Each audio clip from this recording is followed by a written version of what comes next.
बोलिए सियावर रामचंद्र की जय।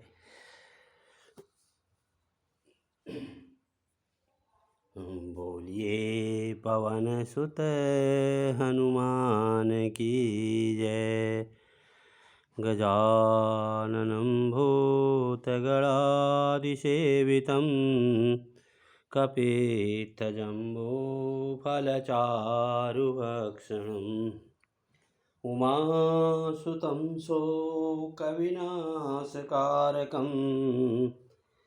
नमामि विघ्नेश्वरपादपङ्कजं। बोले सियावर रामचंद्र की जय। पवन पुत्र हनुमान जी की जय। परम मित्रों, सादर प्रणाम। हमने इससे पहले के वीडियो में देखा हनुमान जी सीता जी मैया के दुख को देखकर बहुत दुखी हुए और मन में सोचने लगे कि मैं सीता माता का दुख कैसे दूर कर सकता हूँ। तब हनुमान जी के हृदय में विचार आया, मैं सीता जी की जो अंगूठी लेके आया हूँ उनके सामने डाल दूँ। सीता जी के सामने हनुमान जी ने राम जी की अंगूठी डाल दी। तब आगे आज हम श्रवण मनन करेंगे कि सीता जी के मन में किस प्रकार से आभास हुआ और हनुमान जी किस प्रकार से उनके सामने प्रकट होकर के अपने वचनों को कह रहे हैं। तब देखी मुद्रिका मनोहर, राम नाम अंकित अति सुंदर।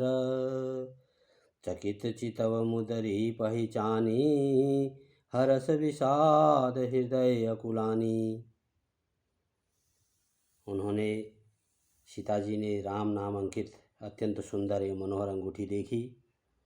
अंगूठी को पहचान कर सीता जी आश्चर्यचकित घोरों से देखने लगी और हर्ष और विषाद, दुख और सुख की दोनों प्रतिक्रियाएं उनके मन में हृदय में उमड़ने लगी।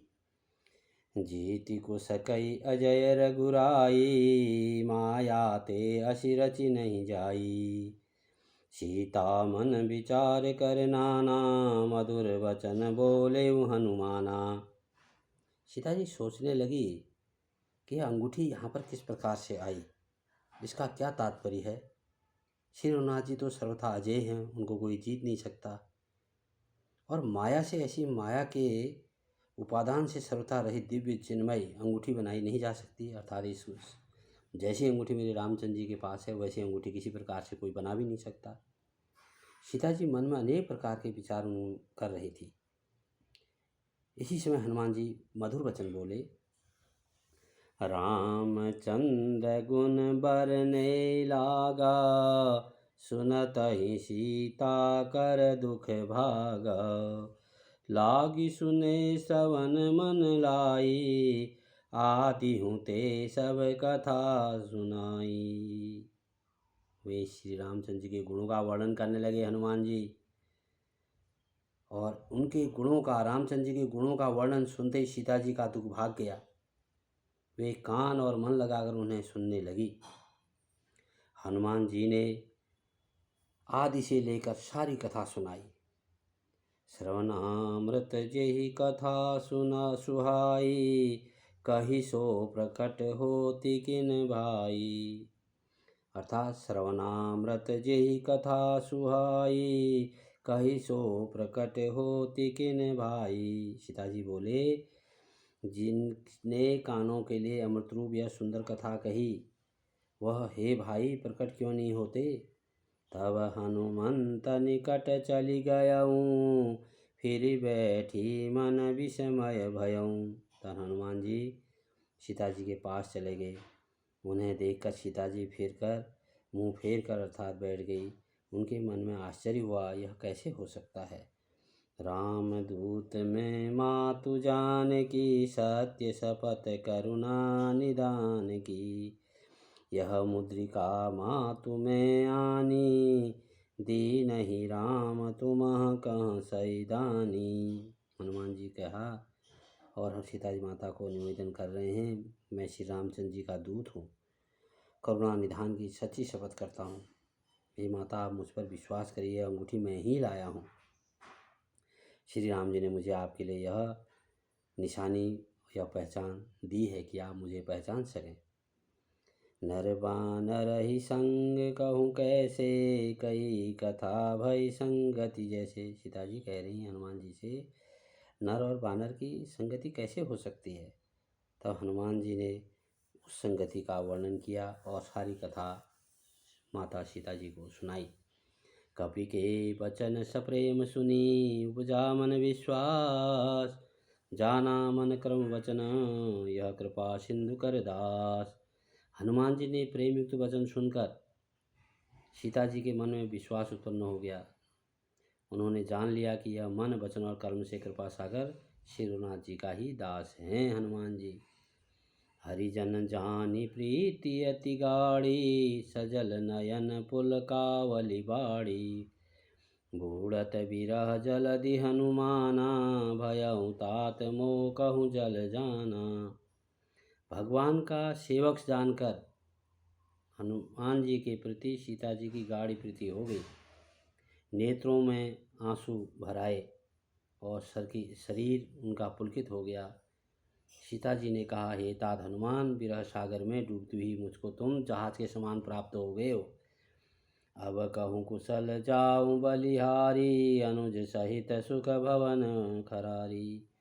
कोमल चित कृपाल रघुराई, कपि के हेतु धरी निठुराई। मैं बलिहारी जाती हूँ, अब छोटे भाई लक्ष्मण जी सहित खर के शत्रु सुखधाम प्रभु का कुशल मंगल कहो। श्री रघुनाथ जी तो कोमल हृदय और कृपालु हैं, फिर हे हनुमान, उन्हें किस कारण यह निष्ठुरता मेरे लिए धारण कर रखी है। वह मुझे लेने क्यों नहीं आ रहे हैं। सहज बानी सेवक सुखदायक, कबहु कसुरति करत रघुनायक। कबहु नयन मम शीतलताता, हो यही निरखि श्याम मृदुगाता। सेवक को सुख देना श्री रामचंद्र जी की स्वाभाविक स्वभाव है। वे श्री रघुनाथ जी क्या कभी मेरी भी याद करते हैं। ऐसा सीता जी हनुमान से पूछ रहे हैं। हे तात, क्या कभी उनके कोमल सांवले अंगों को देखकर मेरे नेत्र शिथिल होंगे। बचनु नाव नयन भरे बारी, यह नाथ हो निपट विसारी। देखी परम बिरहा कुल सीता, बोला कपि मृदु वचन विनीता। हनुमान जी के मुंह से वचन नहीं निकल रहा है, नेत्रों में आंसू भर आए हैं। बड़े दुख से स्वयं सीता जी भी उनसे अपनी बात बोल रही हैं और हनुमान जी भी अपनी बात कह रहे हैं। सीता जी कह रहे हैं, हाँ नाथ, आपने मुझे बिल्कुल ही भुला दिया। सीता जी को विरह से परम व्याकुल देखकर हनुमान जी कोमल और विधीन वचन बोले। मातु कुशल प्रभु अनुज समेता, तब दुख दुखी सुकृपा निकेता। जनि जननी मानहु जियऊना, तुम ते प्रेम राम के दूना। हे माता, सुंदर कृपा के धाम प्रभु भाई लक्ष्मण जी सहित शरीर से रामचंद्र जी कुशल हैं, परंतु आपके दुख से वे दुखी हैं। हे माता, मन में ग्लानि न मानिए, मन छोटा करके दुख हमेशा मत कीजिए। श्री राम जी के हृदय में आपके प्रति दुगुना प्रेम है। रघुपति कर संदेश अब, सुन जननी धरि धीर। अस कही कपि गद गद, भयउ भरे विलोचन नीर। हे माता, अब धीरज धरकर श्रीनाथ जी का संदेश सुनिए। ऐसा कहकर हनुमान जी प्रेम से गदगद हो गए। उनके नेत्र फिर आंसुओं से जल भर आए। अर्थात दोनों एक दूसरे को अपनी बात कहते हुए रो पड़ रहे हैं, आंसू छलक रहे हैं, क्योंकि सीता जी का दुख उनसे नहीं सहा जा रहा है हनुमान जी से, और हनुमान जी जो है स्वयं सीता जी को देख करके दुखी हो रहे हैं। अर्थात एक दूसरे को देखकर अपनी बात को कह के जो है रामचंद्र जी के प्रति अपना प्रेम व्यक्त कर रहे हैं। बोले सियावर रामचंद्र की जय, बोले पवन सुत हनुमान की जय। परम मित्रों, यदि आपको यह सुंदरकांड का रामायण से उद्धृत चौपाई दोहा अच्छी लग रही हो तो आज का श्रवण मन करके अपने जीवन का उद्धार करें। धन्यवाद।